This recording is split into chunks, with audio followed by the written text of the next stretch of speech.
Imagine being told that your mission has a 50% casualty rate before you even take off. Imagine sitting in a briefing room, watching the faces of the men around you go pale as the numbers sink in. Imagine knowing, really knowing, that half the men in that room will never come home. Now imagine raising your hand anyway. Now imagine every single man in that room raising his hand. That is where this story begins. Not in the smoke and fire over Romania. Not in the wreckage of 53 bombers scattered across the Balkans. It begins in a briefing room in North Africa on the morning of August 1st, 1943, where 1,763 American airmen volunteered, with full knowledge, to fly into what military historians would later call the most destructive single day in the history of American air power. This is the story of Operation Tidal Wave. This is the story of the Ploesti oil raid. And this is the story of 5 men who, on that single day, earned the Medal of Honor, the highest military decoration the United States of America can bestow. 5 medals of honor. 1 mission. 1 day. 1 target that changed the course of World War II. Stay with me, because what you are about to hear is not just a war story. It is a story about human courage pushed so far beyond its limits that the limits themselves cease to exist. To understand why 178B, 24 Liberator bombers flew 2,400 miles round trip across the Mediterranean Sea and the mountains of Eastern Europe to bomb a single cluster of oil refineries in a mid-sized Romanian city, you have to understand what oil meant to Adolf Hitler's war machine in 1943. Because without oil, the Third Reich was not a superpower. Without oil, the panzers were expensive metal sculptures. Without oil, the Luftwaffe was a collection of very aerodynamic paperweights. Without oil, the entire German military apparatus, the most mechanized, most motorized, most fuel-hungry fighting force the world had ever seen, simply stopped. And Adolf Hitler knew this better than anyone. He obsessed over fuel. He studied supply lines the way a chess grandmaster studies the board. And he built his entire Eastern strategy, his invasion of the Soviet Union, his push toward the Caucasus, his desperate gambits in North Africa. All of it, every major decision of the war in its middle years, around securing petroleum. Because oil was not just a resource. In the Second World War, oil was the war itself. And the greatest single source of refined oil products for the entire Axis war machine sat in a river valley in southern Romania, a place called Ploesti.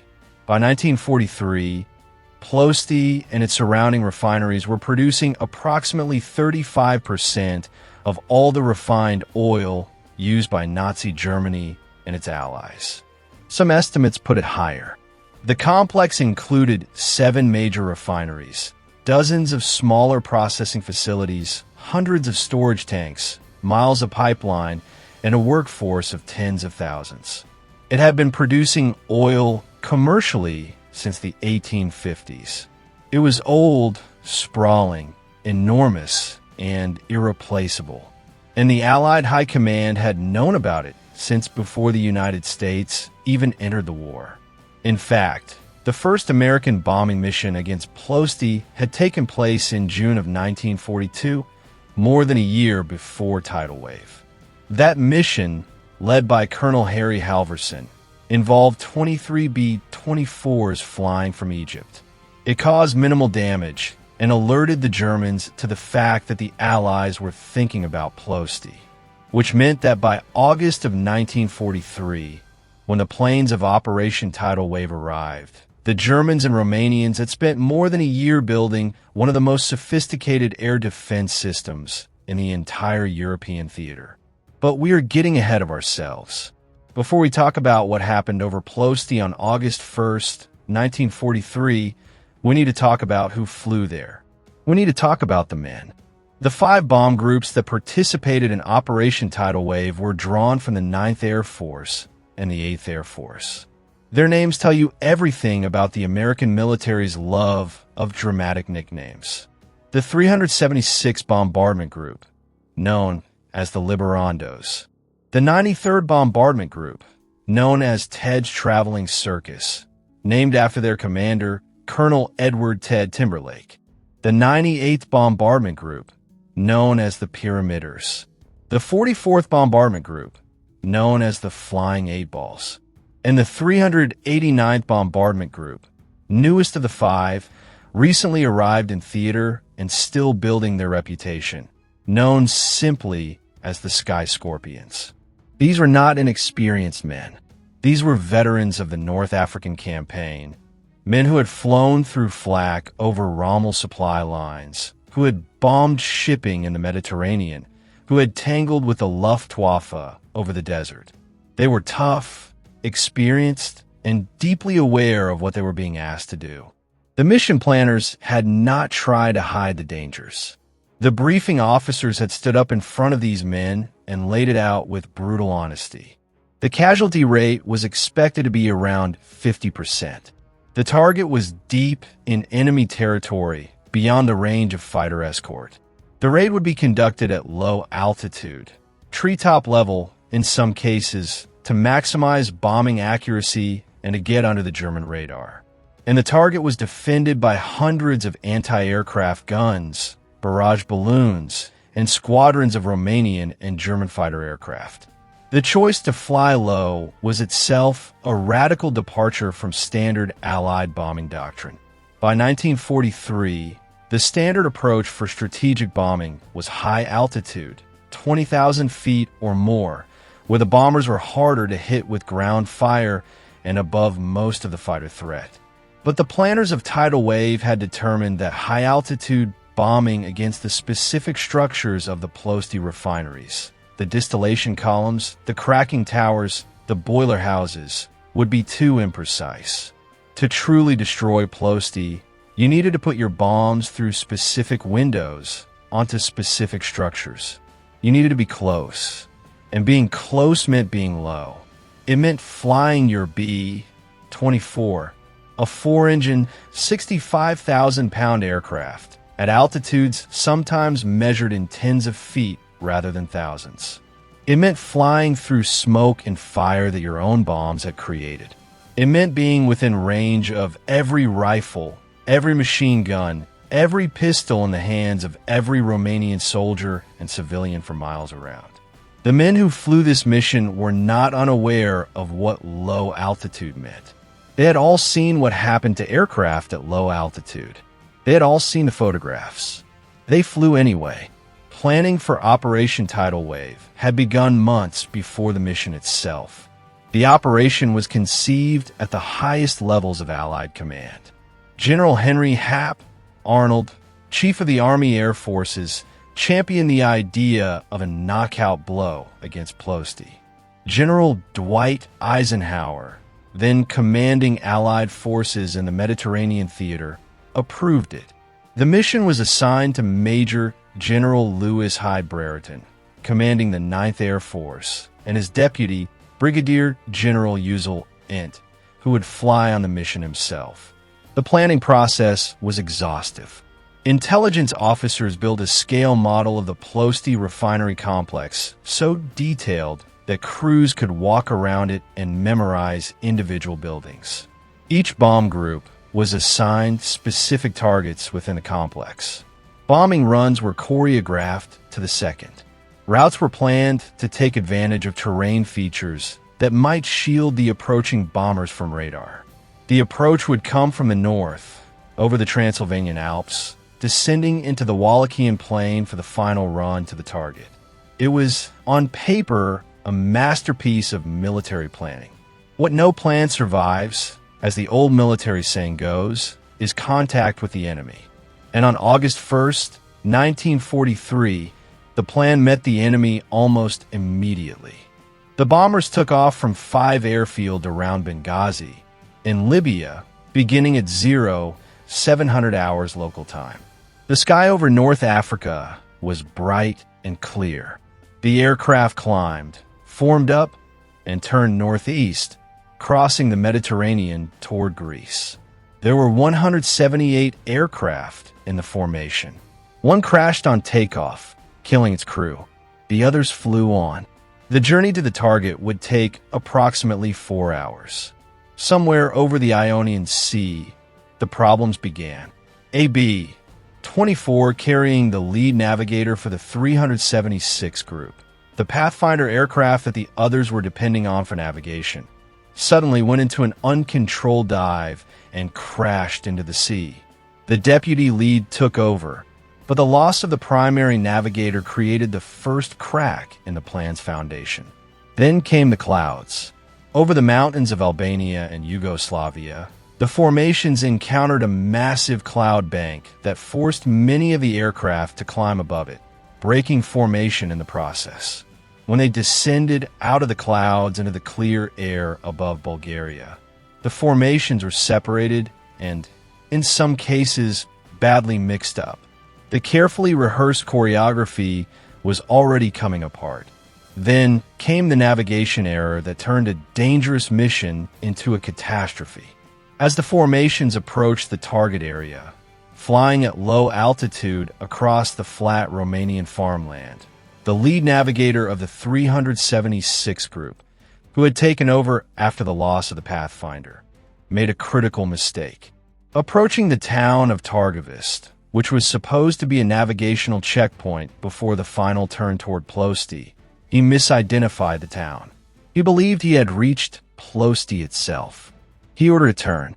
The 376 group and the 93rd group, which was following them, turned south, toward Bucharest, away from Ploesti. It took several minutes, agonizing, irreversible minutes, before the error was recognized. By then, the formations were badly out of position. Radio silence, which was supposed to be maintained throughout the mission, was broken. Pilots began talking, arguing, trying to figure out where they were.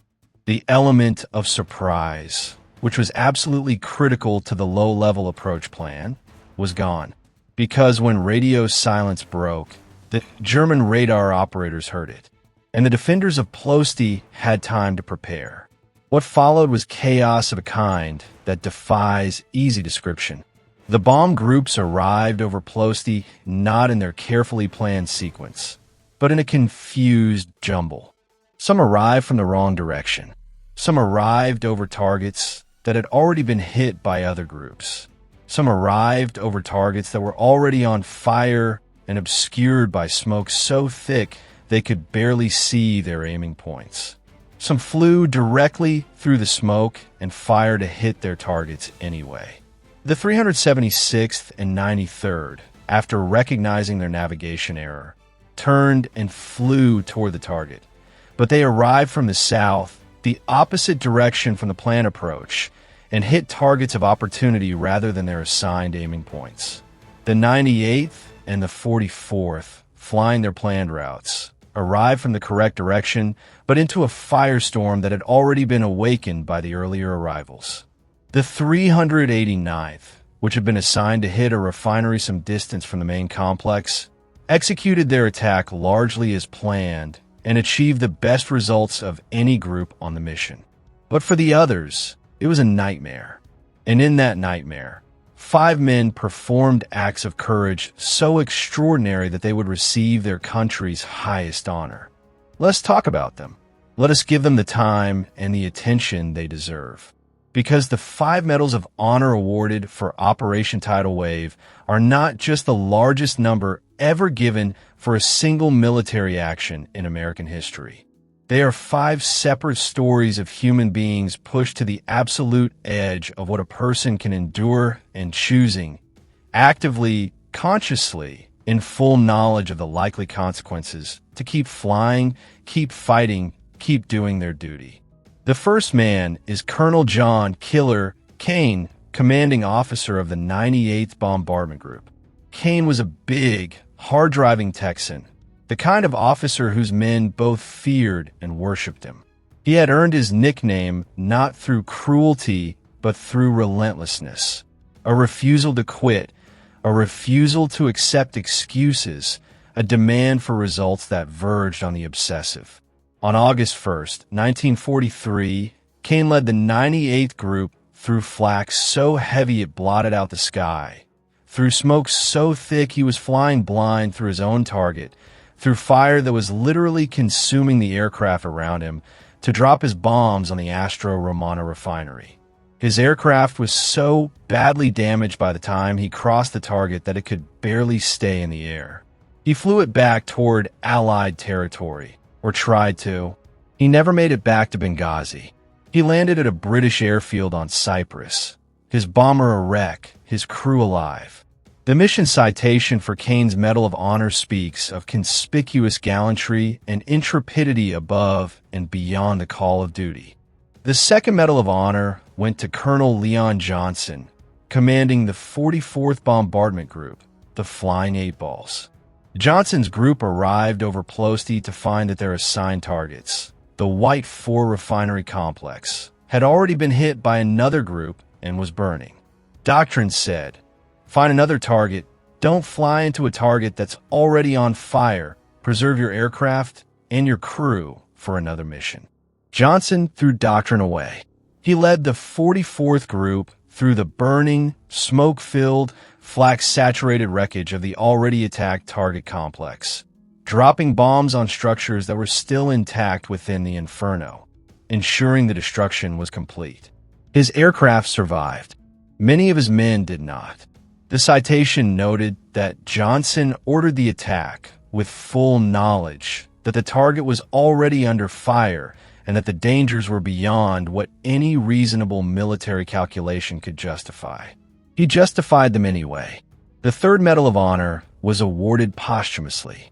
And here we must pause, because posthumous Medals of Honor carry a weight that living awards do not. They're the nation's acknowledgement that a man gave everything. They're the country saying, we saw what you did, and we are so sorry we cannot tell you in person. Major John Jerstad received his posthumous Medal of Honor for his actions as co-pilot on one of the lead aircraft of the 93rd Group. Jerstad had already completed his required number of missions. He was not required to fly on Tidal Wave. He volunteered. He could have stayed in North Africa, waited out the war in relative safety, gone home to his family. He chose to fly. His aircraft was hit repeatedly and caught fire during the bomb run. Jerstad remained at the controls, helping to guide the burning plane through the target, ensuring the bombs were dropped accurately. The aircraft never returned. Jerstad was 26 years old. The fourth Medal of Honor also went posthumously, and the name attached to it is perhaps the most remarkable story of the entire mission. Lieutenant Colonel Addison Baker was the commanding officer of the 93rd Bombardment Group's attack force on Tidal Wave.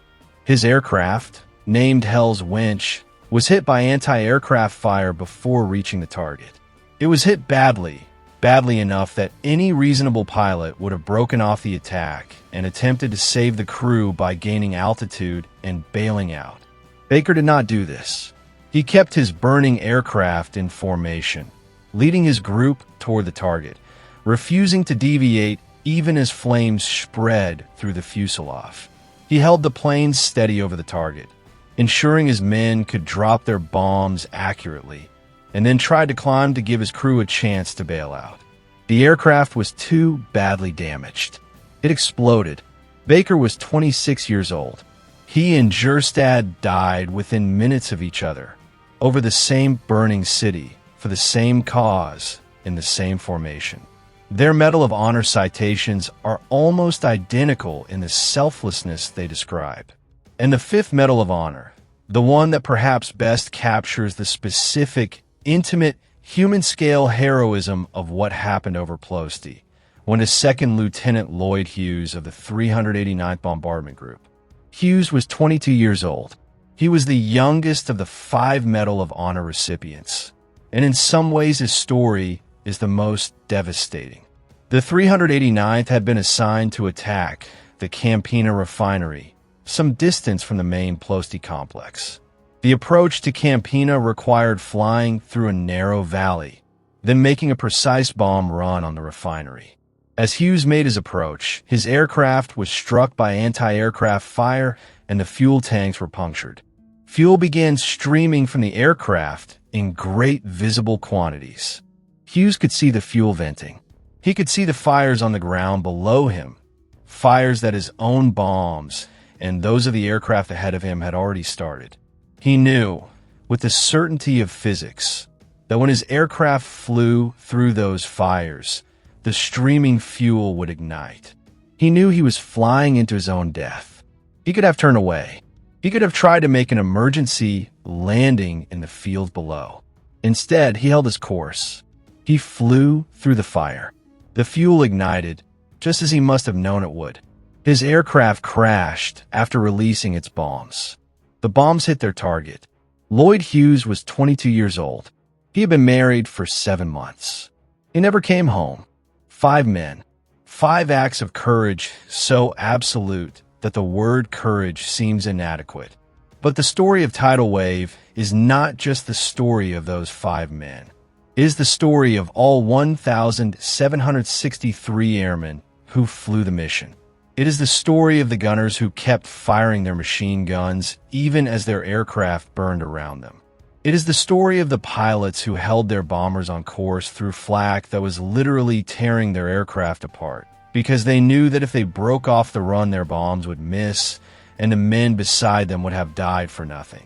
It is the story of men like Staff Sergeant Henry Weaver, a gunner on one of the 98th Group's aircraft, who kept firing at attacking German fighters even after being severely wounded, until he lost consciousness from blood loss. It is the story of First Lieutenant William Banks, who took control of his aircraft after his pilot was killed, completed the bomb run, and then flew the damaged bomber back to Allied territory with the dead pilot still in the seat beside him. Tidal Wave was full of these moments. It was a mission that demanded more than any mission had a right to demand, and the men gave it anyway. The anti-aircraft offenses over Ploesti on August 1st, 1943, were among the heaviest concentrations of flak in the entire European theater. The Germans and Romanians had positioned hundreds of guns around the refineries, ranging from light 20mm cannon that could shred an aircraft's skin to medium 37mm guns capable of blowing off a wing, to the fearsome 88mm guns that could reach any altitude a bomber could fly. The guns were positioned not just around the perimeter of the refinery complex, but on railroad flat cars inside the complex itself. Mobile platforms that could be moved to engage bombers from multiple angles simultaneously. They were manned by experienced crews who had been drilling for exactly this scenario for over a year. There were also dummy haystacks, a particularly diabolical touch, that concealed anti-aircraft guns until they suddenly opened fire at point-blank range as the bombers flew over them at low altitude. And there were the barrage balloons, cables suspended from balloons floating at low altitude, designed to foul propellers and shred wings. The men flying through Ploesti were not just flying through gunfire. They were flying through a carefully engineered killing field, designed from the ground up to destroy low-flying aircraft. The Romanian and German fighter response was also fierce. The Luftwaffe had stationed fighter units at airfields near Ploesti specifically to defend the refinery complex. Romanian Air Force fighters, including some flown by experienced German-trained pilots, also scrambled to intercept the attacking bombers. The B-24s, at low altitude and with their attention consumed by the bombing run, were particularly vulnerable to fighter attack from above. The gunners on the bombers fought back ferociously, but the gunners could not watch every direction at once, and the fighters knew exactly where to attack. Some B-24s were shot down by fighters before they even reached the target. Others were caught during the bomb run, when the pilot had to hold course regardless of what was happening to the aircraft around him. The fighters followed the surviving bombers out of the target area, attacking until they ran short of fuel or ammunition, or until the bombers were out of range. The scenes over Ploesti that day were apocalyptic in a way that photographs, which few people had the presence of mind to take, barely capture. The refineries were burning. The smoke from the oil fires rose thousands of feet into the sky, visible for hundreds of miles. The bombers flew through this smoke, often unable to see their targets or the aircraft flying beside them.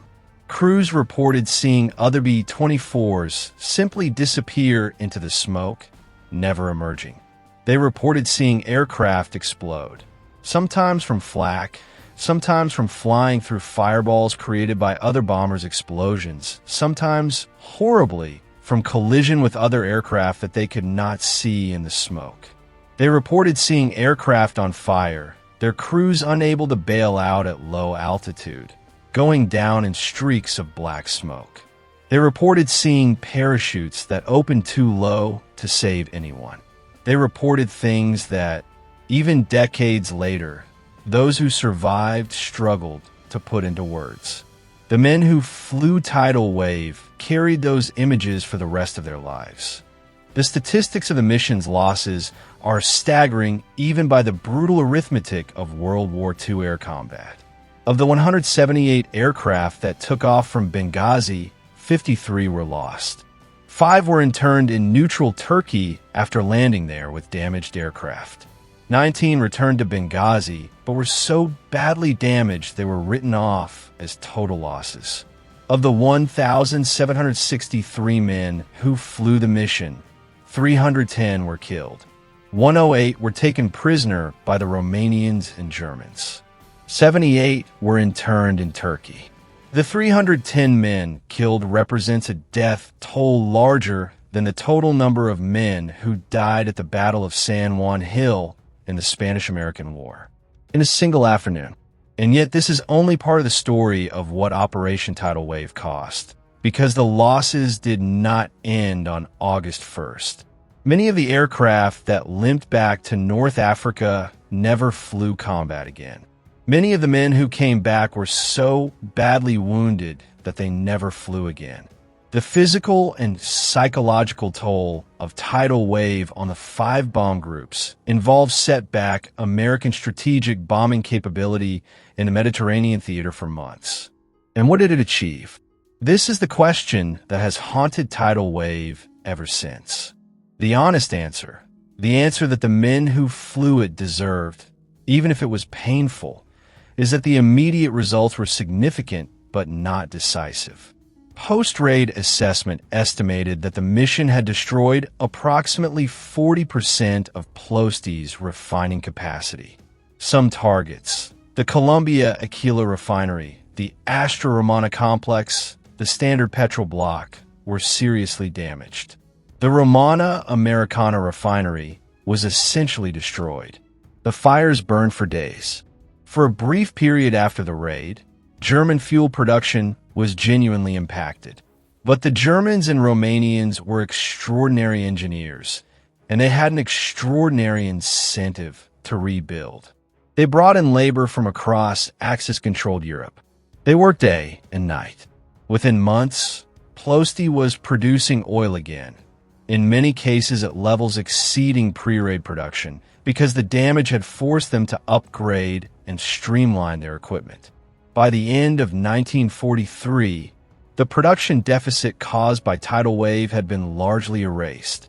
The 53 B-24s and 310 men had not ended Ploesti's role in fueling Hitler's war machine. The Allied High Command recognized this uncomfortable truth. It was one of the reasons that Ploesti was targeted again and again and again in the months that followed. Between June and August of 1944, Allied bombers flew 24 missions against Ploesti, gradually and methodically hammering it into rubble. These later missions, flown at high altitude with proper fighter escort, benefited from the lessons of Tidal Wave, including the painful lesson that a single dramatic knockout blow was not the answer. The fall of Romania to Soviet forces in August of 1944 finally ended Ploesti's contribution to the German war effort. The oil fields were captured intact. and the Soviets began exploiting them for their own purposes. By then, the German fuel crisis, which Tidal Wave had sought to create with a single dramatic stroke, had become real and permanent through the cumulative effect of sustained strategic bombing and the loss of territory. The vision of Tidal Wave's planners was not wrong. It was just a year and a half early and about 150 missions too few. The debate over whether Tidal Wave was worth its cost has never fully been resolved. Military historians have argued both sides with passion and rigor. Those who defend the mission point to the temporary disruption of Axis oil production, to the lessons learned about low-level bombing and target planning, and most powerfully to the argument that sometimes courage must be demonstrated even when the immediate military result is ambiguous, that there is a value to showing the enemy that you are willing to pay any price. Those who criticize the mission point to the cost in men and aircraft, to the planning failures that contributed to the losses, and to the fact that the damage was repaired within months. General Brereton himself acknowledged in his post-war memoirs that the mission as executed did not achieve what its planners had hoped. But he also wrote something that cuts to the heart of the matter. He wrote that he was proud of every man who flew it. That pride, complicated, painful, sincere, is perhaps the most honest thing you can say about Operation Tidal Wave. It was a mission that asked everything of the men who flew it, and they gave everything they had.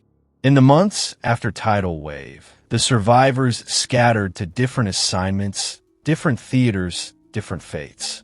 Some flew more combat missions and survived the war. Some were killed on subsequent missions. Some were sent home with enough points to be discharged.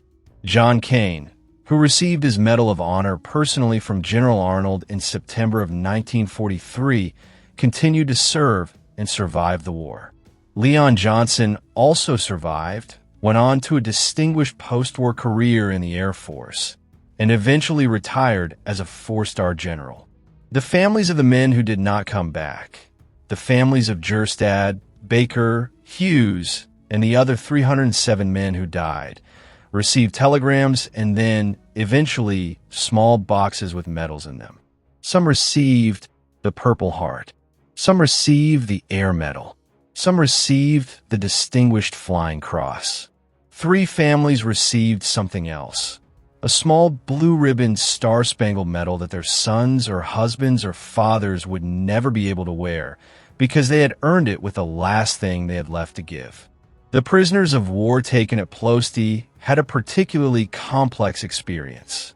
Many were held in Romanian prison camps, and the treatment they received varied enormously. Some were treated correctly in accordance with the Geneva Convention. Others were not. The Romanian political situation was itself complex. Romania was a German ally, but the Romanian government and people were deeply ambivalent about the alliance.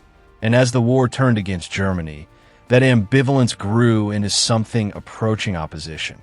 When the Soviet army approached Romania in the summer of 1944, the Romanian government switched sides, and the American prisoners of war being held in Romanian camps suddenly found themselves being treated as guests rather than prisoners. In August of 1944, American aircraft flew to Romania and evacuated the surviving Ploesti prisoners, more than 1,000 men, in a remarkable operation that brought them home after more than a year of captivity. Some of the men evacuated had been there since August 1st, 1943. Some of them had watched the later bombing missions against Ploesti from their prison camps, looking up at the B-17s and B-24s that came day after day at high altitude, doing systematically what Tidal Wave had tried to do in a single desperate stroke. The men who came home from Ploesti, the ones who landed at Benghazi on the evening of August 1st, the ones who landed in Turkey, the ones who eventually came home from Romanian prison camps, all carried the mission with them for the rest of their lives. There have been Tidal Wave reunions every year since the war ended. The number of men able to attend has grown smaller and smaller as the years have passed, but the reunions have continued because the men who flew that mission had an experience so singular, so intense, so impossible to explain to anyone who was not there, that the only people who truly understood them were the men who had flown beside them. Veterans of Tidal Wave have described the same thing over and over in interviews and memoirs. The sense, which never quite left them, that what they lived through on August 1st, 1943, was the most intense experience any human being could have. Some said it was the worst day of their lives. Some said it was the day they felt most alive. Some said both things were true simultaneously.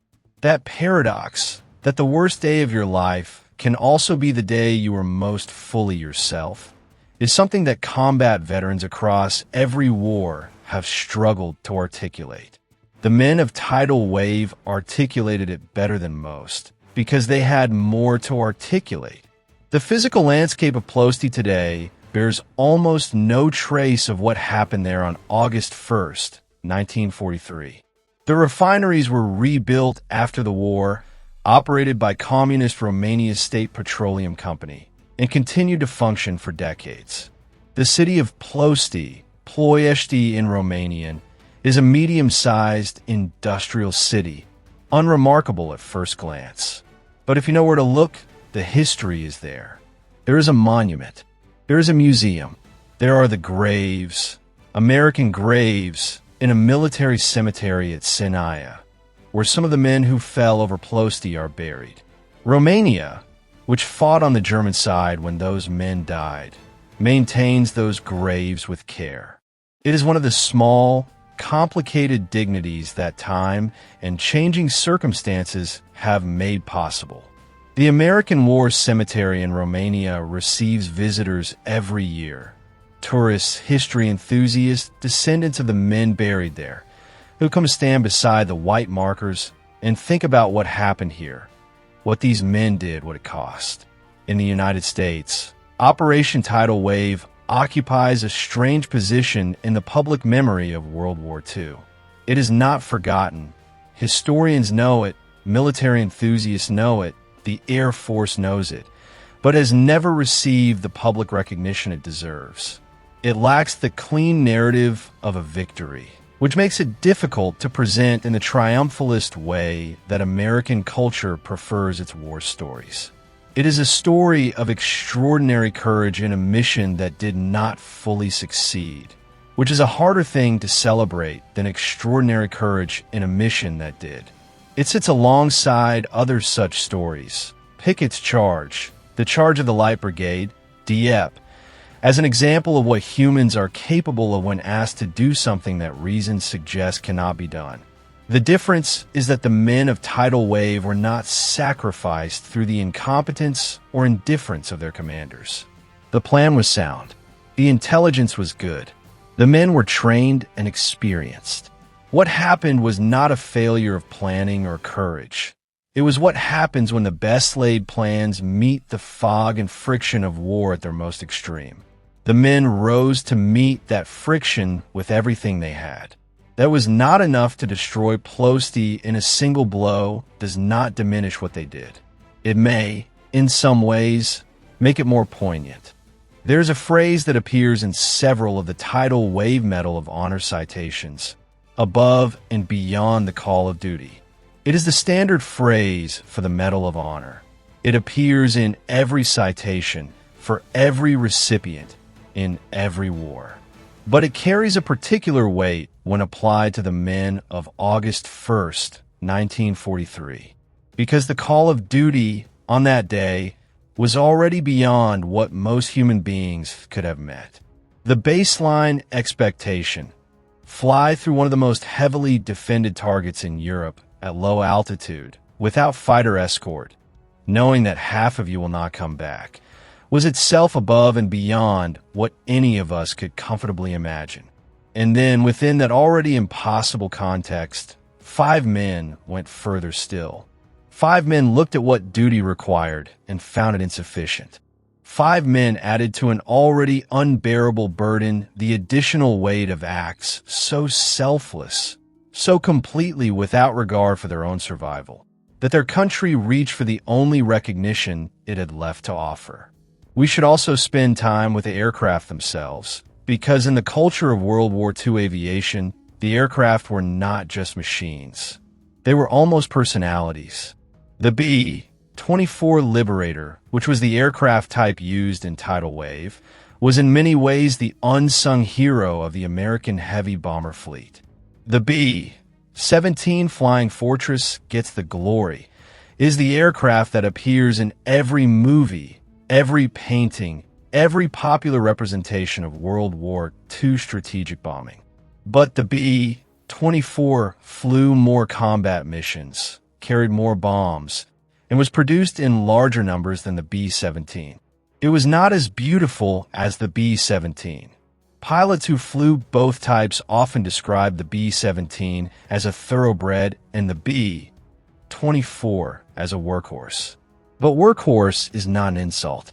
The B-24 that flew Tidal Wave was a maximum effort aircraft, stripped of everything that was not essential to the mission, carrying extra fuel in bomb bay tanks for the long overwater flight, loaded to its maximum bomb capacity, with every gun position manned and ready.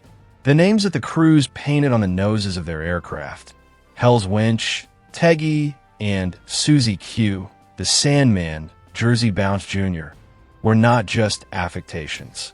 They were a way of making these machines into companions, into fellow participants in something that the crews knew was historic even as it was happening. The crews of the B-24s were typically 10 men, the pilot and co-pilot, the bombardier, the navigator, and 6 gunners covering the nose, tail, top turret, ball turret, and 2 waist positions. 10 men formed a unit that lived together, flew together, and sometimes died together in a space about the size of a large living room, at altitudes where the temperature was far below zero, in an aircraft that was never fully pressurized and never fully heated. They ate cold sandwiches over the target. They breathed oxygen through masks. They wore every piece of warm clothing they owned. And over Ploesti, flying at low altitude in summer heat, they sweated through those layers while flak burst around them and the fires of burning refineries cooked the air outside their windows. The physical experience of the Tidal Wave cruise, the heat, the noise, the vibration, the smell of burning oil and aviation fuel, and sometimes burning human flesh, is something that no account, no matter how detailed, can fully convey.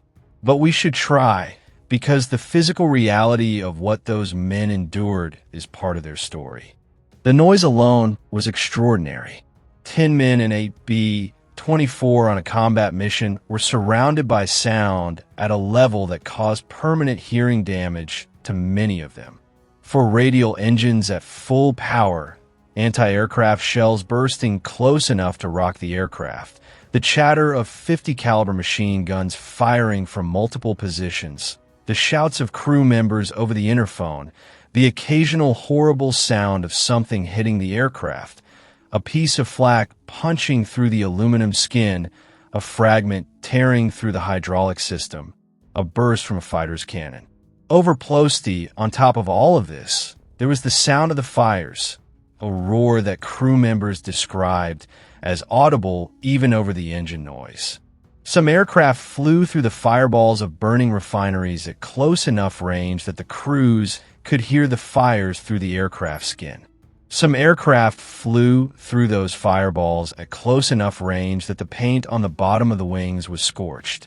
1B-24 had its fabric control surfaces, the ailerons, the rudder, the elevators, catch fire in flight, and its crew somehow managed to control the aircraft well enough to survive.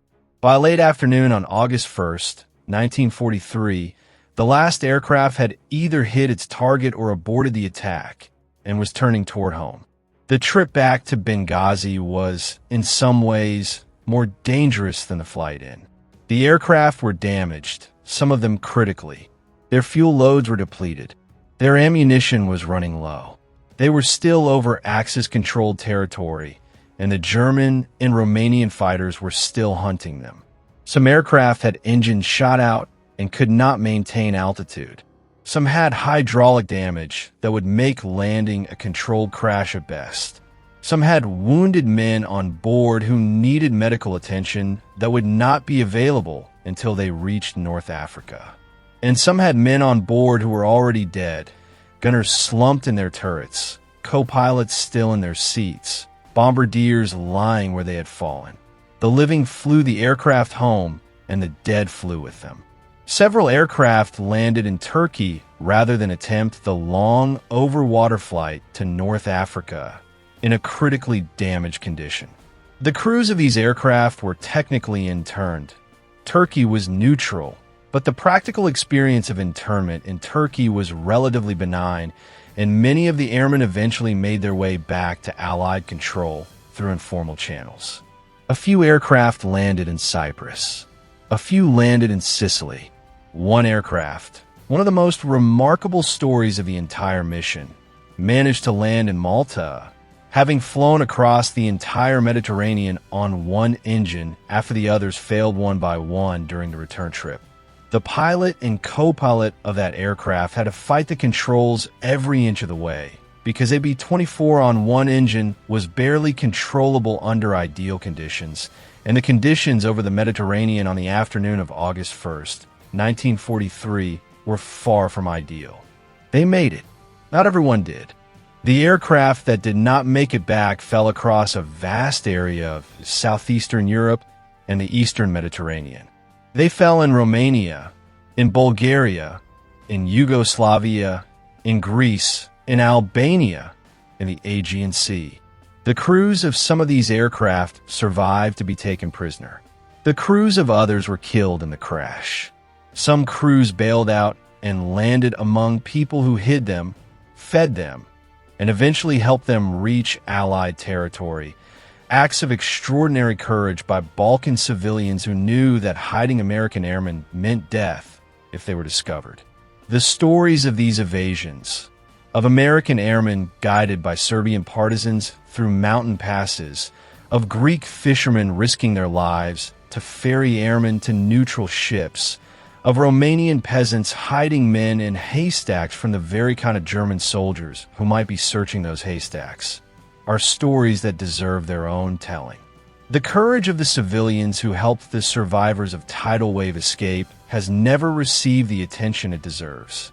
As the surviving aircraft landed at Benghazi in the late evening and early night of August 1st and the morning of August 2nd, the reckoning began.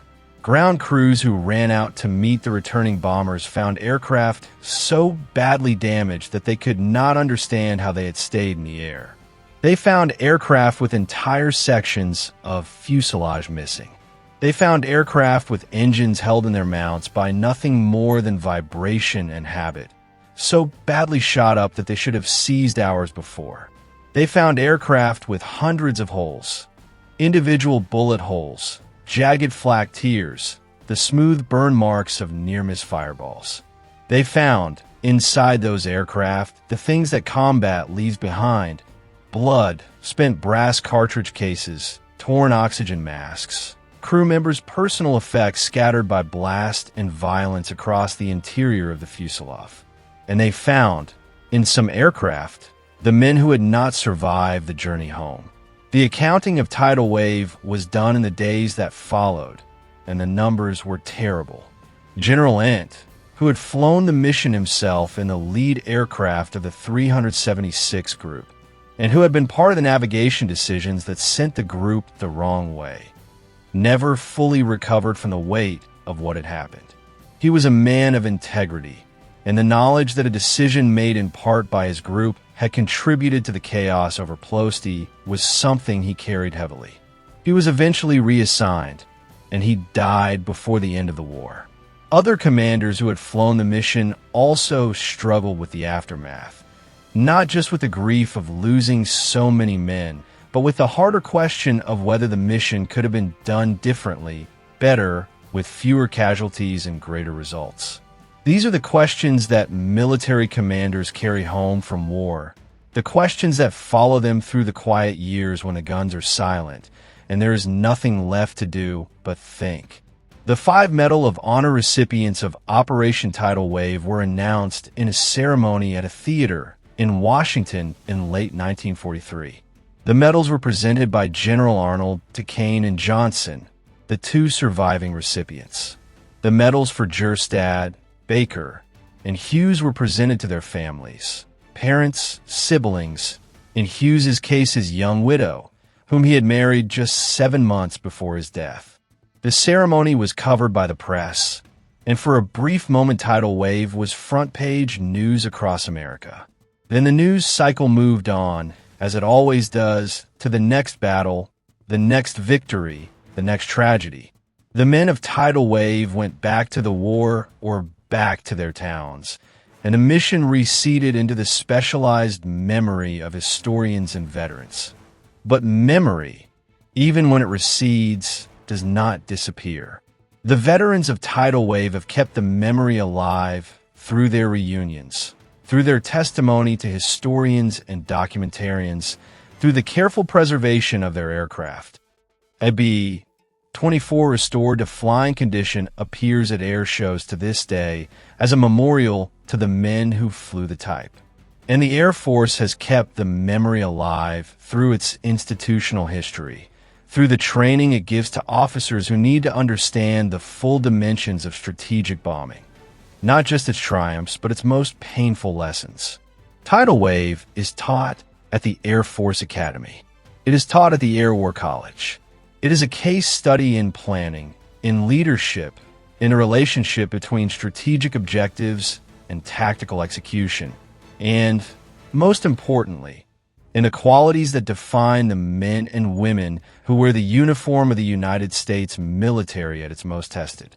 There is one more story that must be told before we bring this narrative to its close, because it is perhaps the most human story of all the human stories that Tidal Wave contains. It is the story of what happened to the families. Specifically, it is the story of the families of the 5 Medal of Honor recipients, and by extension, the families of all 310 men who died on August 1st, 1943. These families received their telegrams, their official notifications, their medals, and their folded flags. But what they did not receive, and what no telegram or medal or flag can provide, is the specific human knowledge of exactly how their son or husband or father died. They knew the date. They knew the mission. They knew, eventually, the rough geography. But the intimate details, the last seconds, the final decisions, the last things those men saw and felt, those details existed only in the memories of the men who had been beside them. And those men were scattered across 3 continents, trying to put their own experiences into categories their minds could manage. Over the decades, as veterans got older and felt the urgency of leaving a record before they were gone, some of them spoke. Some wrote memoirs. Some agreed to interviews with historians.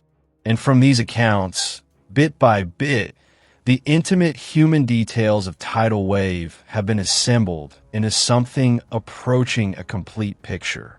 We know now, from the testimony of survivors, that Lloyd Hughes's crew could see the fuel streaming from their aircraft. We know that the crew discussed what to do. We know that Hughes made the decision to continue, and that his crew, his 9 fellow men in that aircraft, went with him.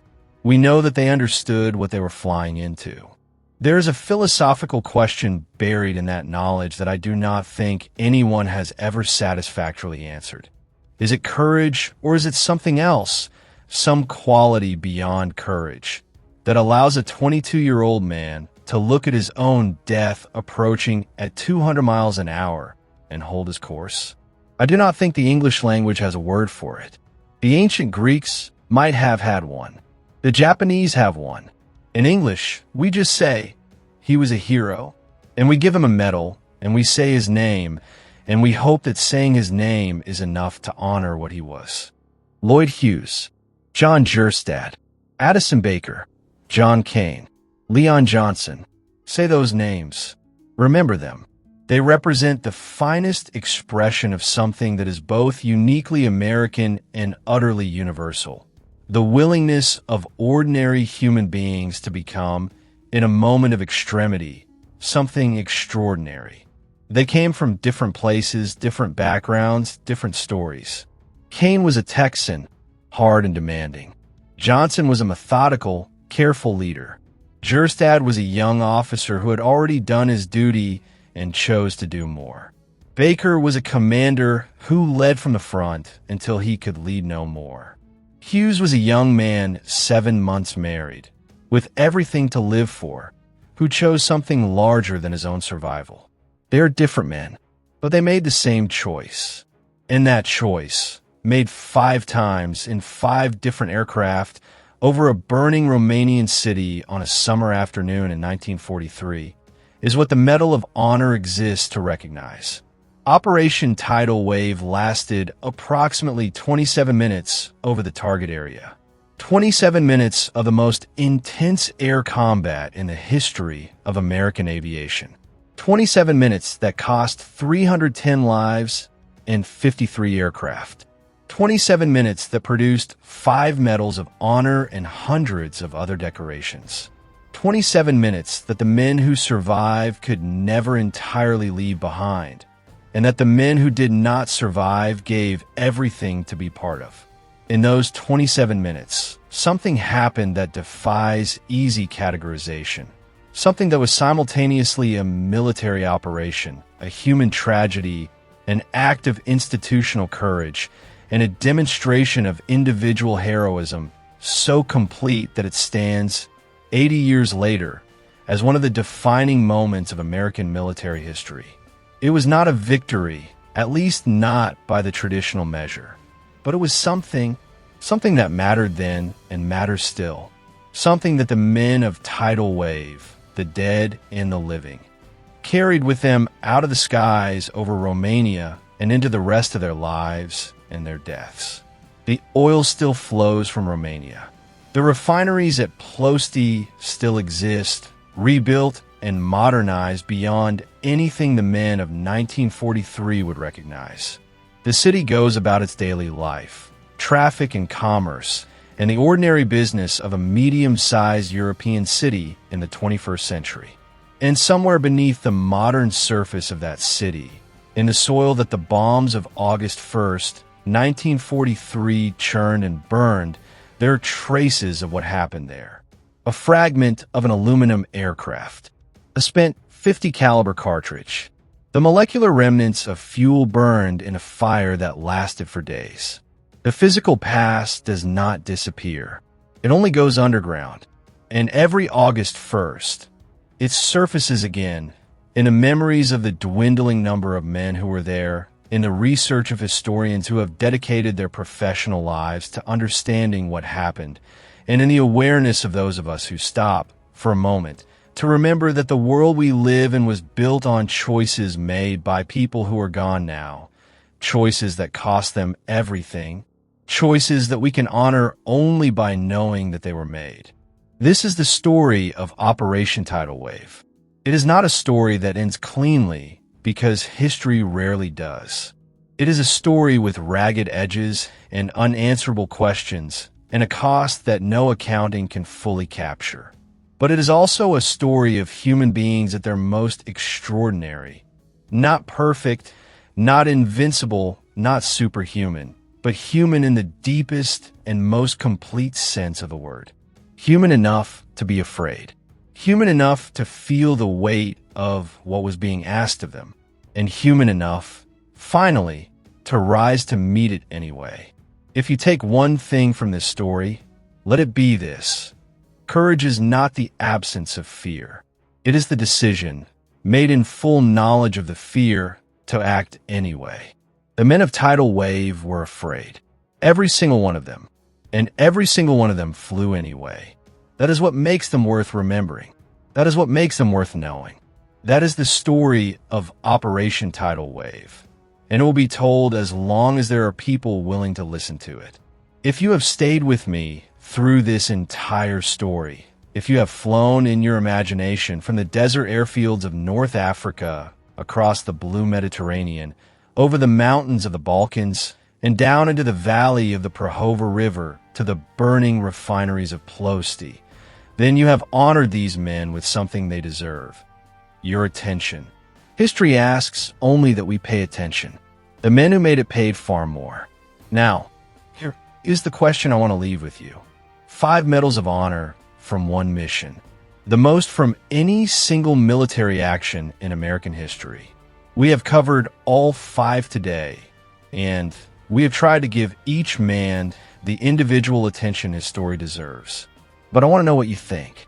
Of the 5 Medal of Honor recipients of Operation Tidal Wave, Kane, Johnson, Jerstad, Baker, and Hughes, whose story moved you most deeply? Whose act of courage speaks most powerfully to you? Leave your answer in the comments and tell me why. Because these men deserve to be argued about, discussed, remembered, and compared, not because comparison diminishes them, but because it forces us to look at each of them carefully and specifically as the individuals they were, rather than as an undifferentiated symbol of heroism. They were individuals. Their names were Lloyd and John and Addison and Leon and John. Remember their names. Tell me which one stays with you longest. I will read every comment. And if the response to this video is what I believe it will be, we will be going much deeper into the stories of each of these men individually in the episodes to come. If this video gave you something, if it made you think or feel or look up from your screen and see the world differently for a moment, please share it with someone who deserves to know this story. History belongs to the people who tell it and the people who listen. Be one of the people who listens. And subscribe so you never miss the next story. Because there are more of them. There are always more of them. And every single one of them matters.